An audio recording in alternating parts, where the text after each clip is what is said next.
Look, you can be good to people that are not necessarily good to you now. Guard yourself and be good to them. Don't be good to them to the extent that you're not guarded. That would be foolish, reckless, and will not bring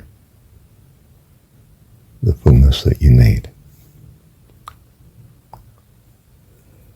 So, if I think of my ex-wife,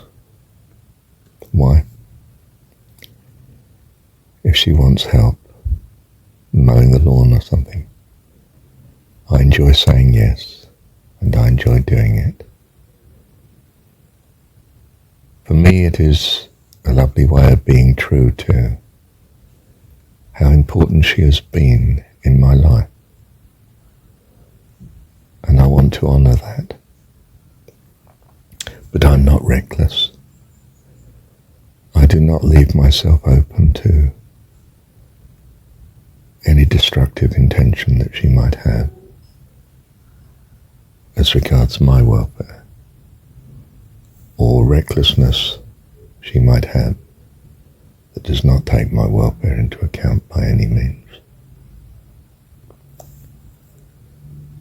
I am not foolish, you see.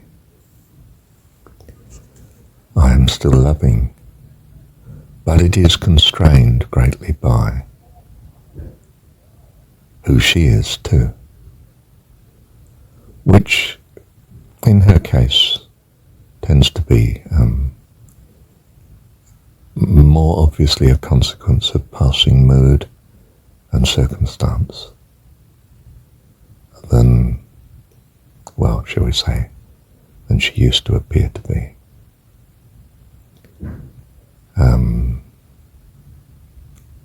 She was a wonderful person, which is why I was so absolutely so happy to be married to her. And she and I were a tremendous blessing to each other for several years, 4 or 5 years. Then things changed. I don't mean I blame her for the change. Things simply changed. We had a bubby, and, well, her character changed dramatically.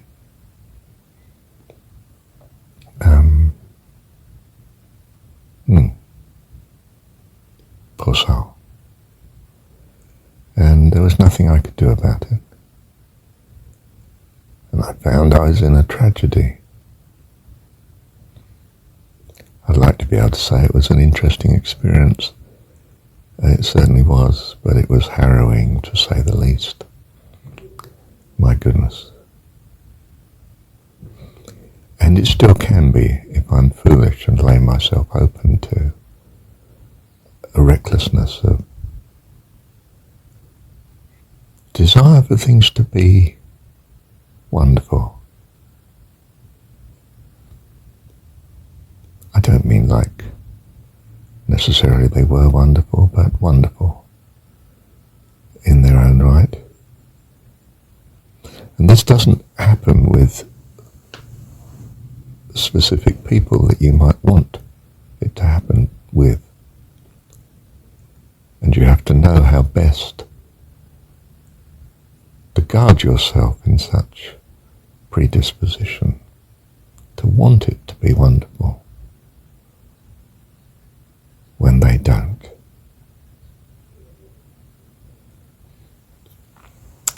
You can give opportunity, even encouragement, but you cannot steer people and should not impose upon them, other than giving them opportunity and your readiness always for things to be better. It's a maturity you have to come to. It's part of our training here, our training for life eternal.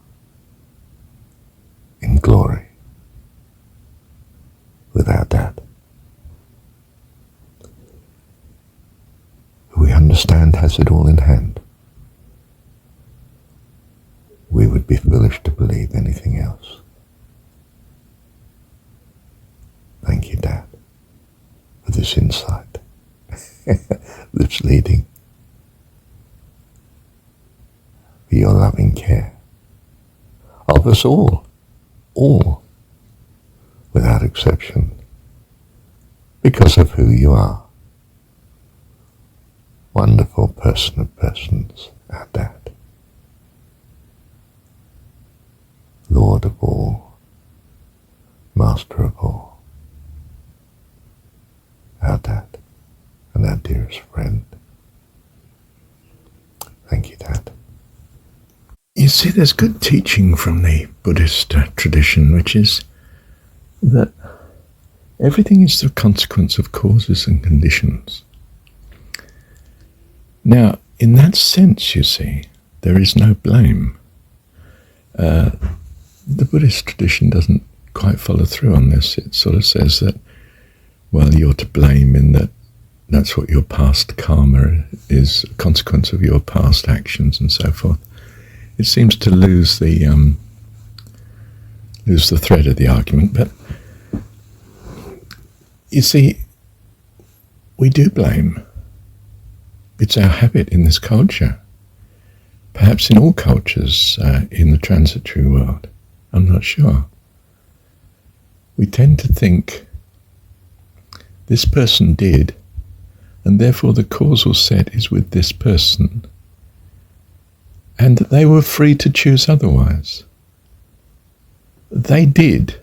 How they acted, in fact, was a consequence of what they found themselves to be at any one moment in their consciousness, and the consciousness of the way they saw that which was around them, and their assessment accordingly of what the probabilities and so on were, and they acted.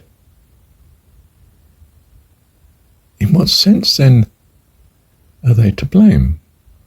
If the causes had been different, for instance, if they'd not even have been there, they wouldn't have done it, would they?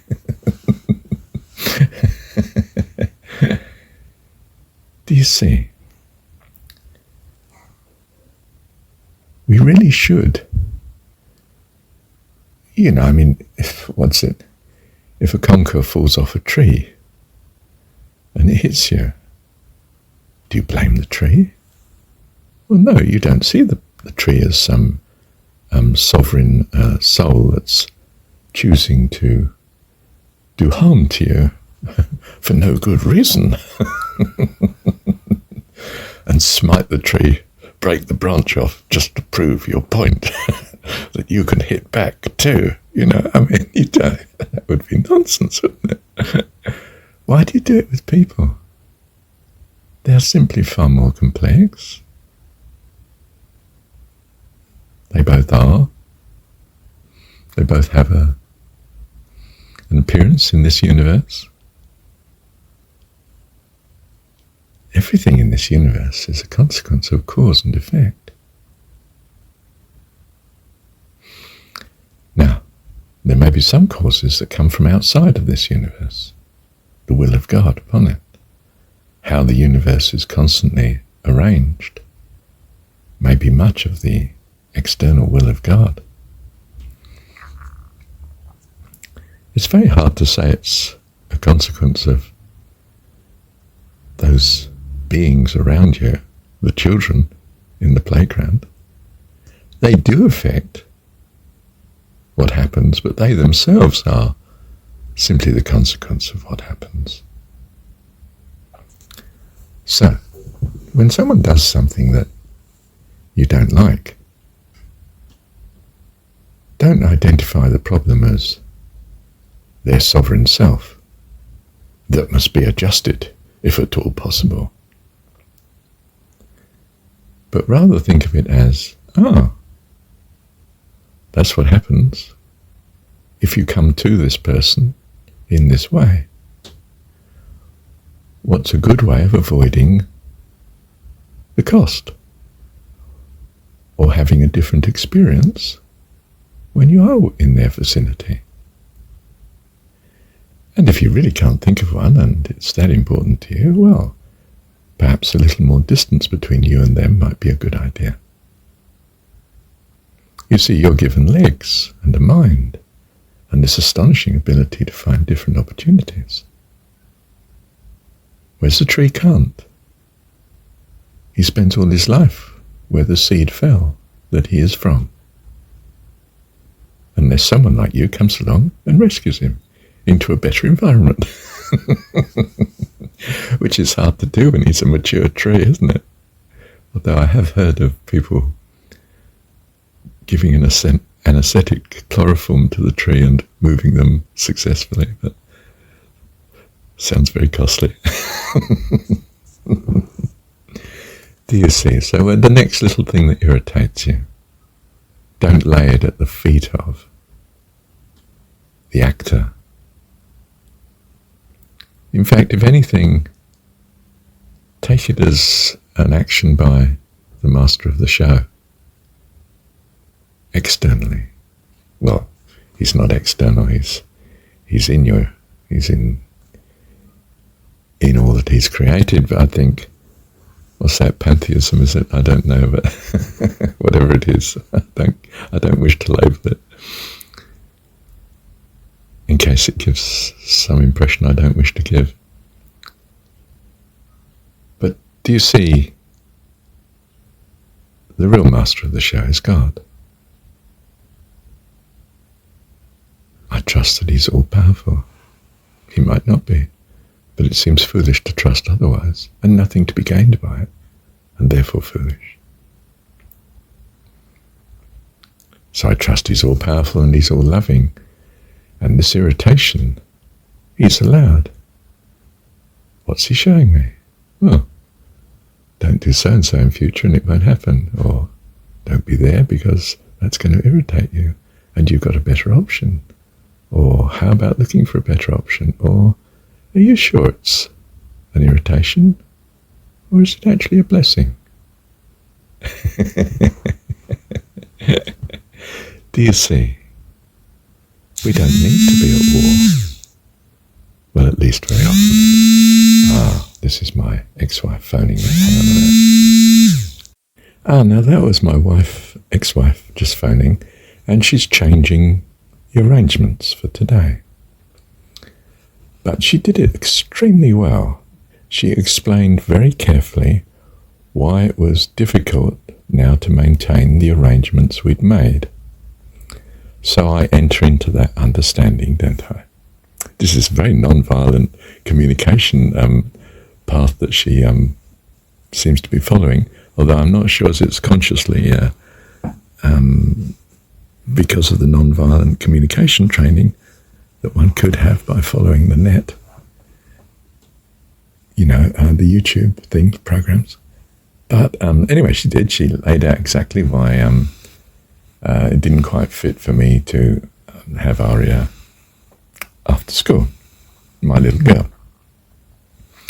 And, I listened to this, and I'm guarding myself, of course, and all the rest of it. And then I start to think, okay, well, what sort of what sort of alternative would be, I'd be very willing to do. And I thought in my mind, well, I don't want to not see her again, because I didn't see her yesterday and so on. I'd like to pick them up from school and take them to hers, rather than leave it to Mum, Christine, to do both. And so I suggest this, and she's already suggested, well, you could have them tomorrow, Saturday. It wasn't clear whether I could have her on Saturday anyway, but at least, okay, in some sense, this is anchoring Saturday, and I can have. And I said, well, I'll have them 3:00 in the afternoon then. Have my daughter then, and so she feels, well, that solves everything. Then. And can you also drop her friend off and so on? Yeah, oh yes, I can do that. Yeah. And I'm very happy to do that because it gives me a contact today, a brief one, but a meaningful one. I'm there at the school, I see her friends, etc. And then I have another contact tomorrow that I might not have otherwise arranged, actually, because I'm not quite sure what to do with a Saturday afternoon, but obviously I can do whatever I would have done today. Oh, that's good. And so I'm happy with that.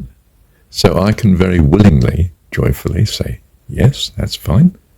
And she is, of course, greatly relieved that she's achieved something she wants to achieve as regards arrangements vis-a-vis our daughter.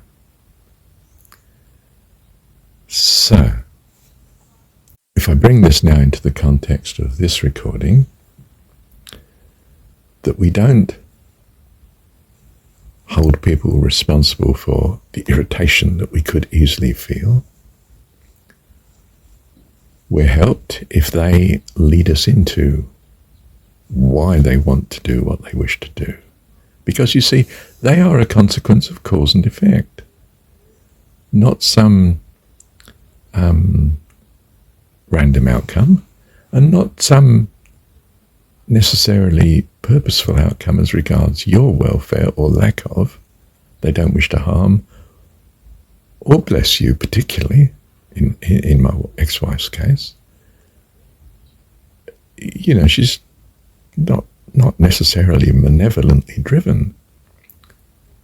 And if she were, well, she wouldn't be the cause of it. She's the consequence of something. Do you see? So you stop personalizing it and also bring to the situation an attitude of, I wonder what God is doing now. And what's he doing? Well, you find he's blessing you. It's fine. If you're able to look for such and the opportunities of such that it opens. So that's very important, isn't it? A wonderful trust in God is always the best solution. And then to be rational in that context of not knowing for certain, but understanding that you're trusting in and the consequence of trusting what we should do in uncertainty. Be very rational, as loving as you can be, and trusting in your Heavenly Father, your Dad, to be running the show. Don't deliberately court disaster, walking into obvious dangers. Tread carefully, wisely, beautifully. May you be blessed, full of joy, and I think you will be. Thank you, Dad.